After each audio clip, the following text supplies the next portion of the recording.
Hey everybody, I'm Mike. This is the Fighting Ibis Farms, and today we're going to talk about our newest members out here on the property, and hope you enjoy.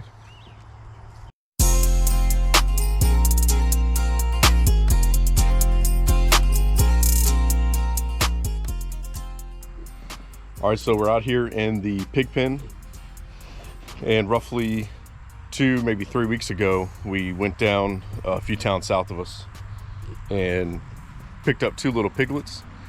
The goal we talked about before was going to be 1 male, 1 female, and it turns out all they had were females in this litter that we were getting to choose from. So we ended up going with this little red one right here, which the girls have named Pecan,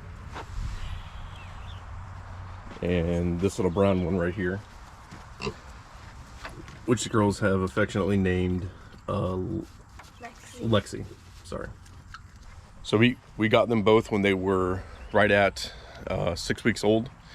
So now that puts them, like I said, I think it's like 8 weeks or 9 weeks old at the moment. They've been somewhat good since we've got them.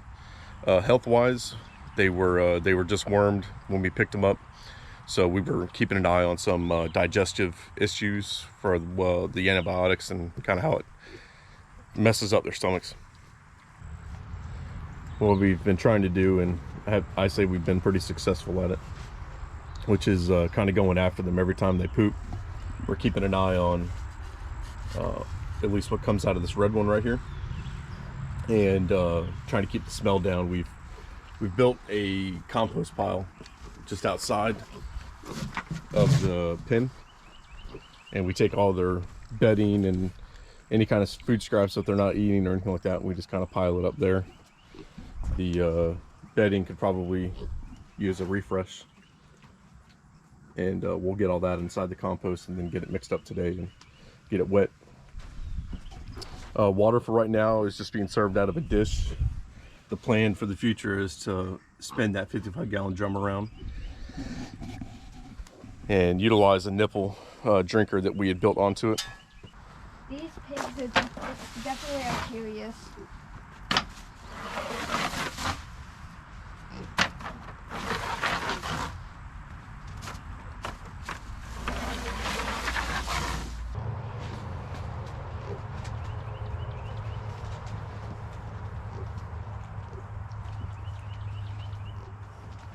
The dad just got stuck to one of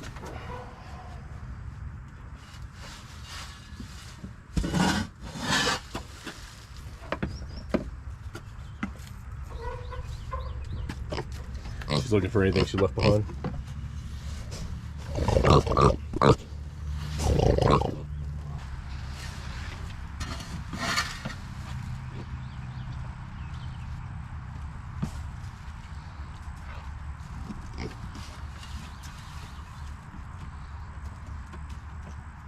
Definitely gonna get an arm exercise from this. So while Kendall is still cleaning out the bedding, the old bedding, we'll talk to you roughly about, I'm sure you can see what we're using, but roughly about what the plan is. We've never raised pigs before. These are the first pigs we've ever done. We went with the shaved pine just because it looked like it would be a more suitable option, especially like compared to sawdust. But what I'm noticing is the wind really like whips it around. They kind of munch at it, and it looks like it kind of gets soiled pretty quickly. But I'm thinking when all this pine shavings, they're having a field day. I think when all these pine shavings are done, we're gonna try to get a hay bale and just sprinkle some of that hay in there. I think it may provide them a little bit more cushion than what these pine shavings are right now. I know they can eat the hay too, so that might cause a problem with them eating their bedding or maybe pushing it out into the dirt. But I think we're gonna try that, and then Christy and I just discussed it, whichever one we think is gonna be better for them, that'll maybe last the longest, or be less maintenance. That's probably what we'll go with.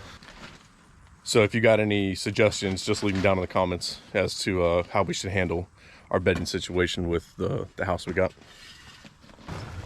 This This is the feed that they're eating. It's going to be primarily just ground corn. I know there's a lot of soybean that's in it too, and all kinds of different trace minerals and vitamins and everything. I can't remember all the details, but I know a lot of people in our area will buy from the same feed mill that we got this from, which is Hillendale Quality Feeds out of Lake Butler. The girls seem to really like it. They don't. When I come in with a full scoop and they've got an empty bowl, they really seem to kind of rush over there to eat it. I know a lot of people will probably disagree.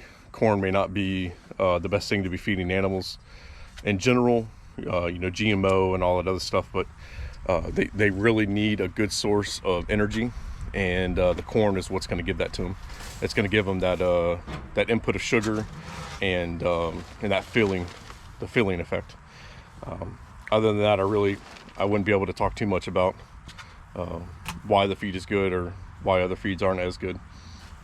I will say cost is a huge factor. These girls, one of them will be kept on the property for right now. The other one will go to the butcher. Which one is going to go, which one's going to stay, we have not determined. So with that being said, cost inputs are going to be watched after. It's not going to be something where we're just going to go down and buy the most expensive stuff out there, but we also don't want to buy the cheapest product out there that's going to damage their health or maybe stunt the growth. So we're taking a very good look at financial inputs when it comes to both of these pigs.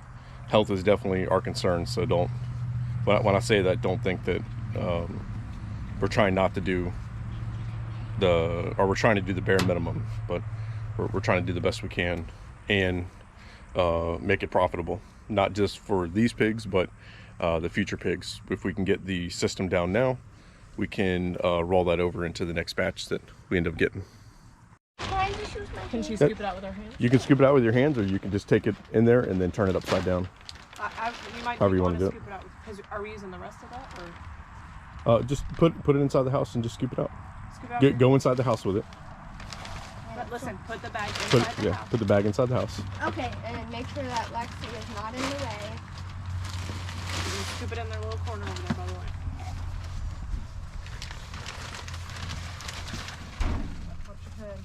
Watch your head, baby. You okay? It didn't hurt. Here, why don't you? That's why I just say tip it over. Just tip it over. Tip it. Tip it. There you go. Shake it out. Shake it with me. Shake it. More.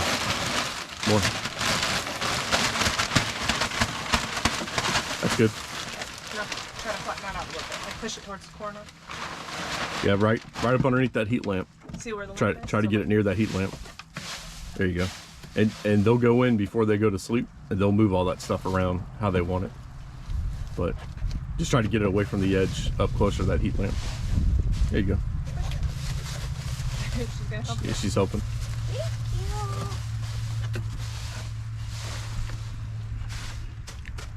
Is that good? Yeah, I think it looks great. Why don't you grab your bag? Grab your big bag behind you. That needs to go back in the shed, okay? Watch your head. Watch your head. So, Olivia, what do you think about our new pigs? I don't know. What do you don't feel a certain way about them? I'm happy. I want to kiss them. You want to kiss them? Which one's your favorite pig? The brown one. You like the brown one? Which one did you name? Like the brown one. The brown one. You named Lexi? Yeah. I named Pecan. Tell me how you feel about the pigs. Kendall. I feel happy because last year's goal was to get our first animal, but we never accomplished it. So this year we've accomplished that goal. And also, I just feel like this will help me to like calm down during tough times, like just coming out here and sitting with the pigs. It's relaxing. Have you guys been doing that? Yes, I think I've done it at least once. Me and Olivia started to get into a fight, and I was just about to blow up, so I came out here, relaxed with the pigs. When I came back in, I was in a whole different mood. You do it when you get home from school too, right? Yeah. So it's like a nice Decompress from school. Yeah. So there you have it. Pigs are just as good as psychiatrists or those other people you talk to that people don't like. Therapists, that's what I was going to say. A therapist. They're definitely probably less expensive. They're cuter. Much cuter. I don't know. I haven't seen all therapists. For those who aren't aware, the breed or what they're probably closely relative to, since these aren't exactly registered hogs of any specific breed, these are the Duroc family. They looks like, just based on the history that I can kind of read, I'm at like the Oklahoma State University's website right now. A lot of people have influenced this breed over time, and it's not necessarily just one breed that was a like an original natural breed. It sounds like a lot of European, a lot of Spanish, and a lot of Americans have, now Americans have invested some time in crossbreeding with certain type of pigs. It looks like there was Tamsworth bloodline somewhere, as well as Berkshire, which is interesting because these pigs' ears don't stand up. They're kind of floppy. They don't exactly stand all the way up, depending on where they're laying. Their ears will kind of stand up, but they can't really perk them up or anything, kind of like most of the other shires can. So I won't really get deep into the history, but just breed characteristics from Oklahoma State University. Durocs have considerable variation in color, and acceptable color may range from a very light golden, almost yellow color to a very dark red that approaches mahogany. I would say we got a red color, and then we have like the mahogany one, which would be Lexi. The red is a very practical color that suits pork producers, and since it is a solid color, there is not a concern about fancy points of proper markings. Durocs have a medium length and slight dish to the face. The ears should be drooping and should not be held erect, which that matches us. It doesn't say here on their Oklahoma's website, but it is something that I've read before. Durocs have been known to pack on weight within a reasonable amount of time. They're not going to balloon up real fast, kind of like what are they, CAFOs, like your indoor farming system, where they'll mix whatever breeds they do to get that. It's very similar to like a Cornish cross for chickens. They breed a pig, and they know that pig is going to put on X amount of weight within a very quick time, if given certain inputs, and kind of in this case lack of exercise, since they're kind of packed in a smaller pen. These guys should put on a moderate amount of weight, and they should be very, very healthy carcasses when they're ready to go. We're not looking for extremely fat hogs, and we're not looking for extremely lean hogs. What we want are happy hogs that are balanced all around, and I think that's what we're going to get. I've been wanting to do that video for ages. Good. So now that I have Kendall's approval, we're going to go ahead and end this video. I think we've talked about just as much as we could think of. We're still new to all this. If you got any comments, if you got any questions, if you got any ideas, suggestions, leave them down in the comments below, and we're more than happy to listen to what you got to say. If you got something rude to say, don't really care about that. So, but you can post anyways. I'm fine with it. For all of us here at the property, and for our two brand new family members, one of them we're going to eat, we wish you guys a great day and have a good week. We'll see you on the next one.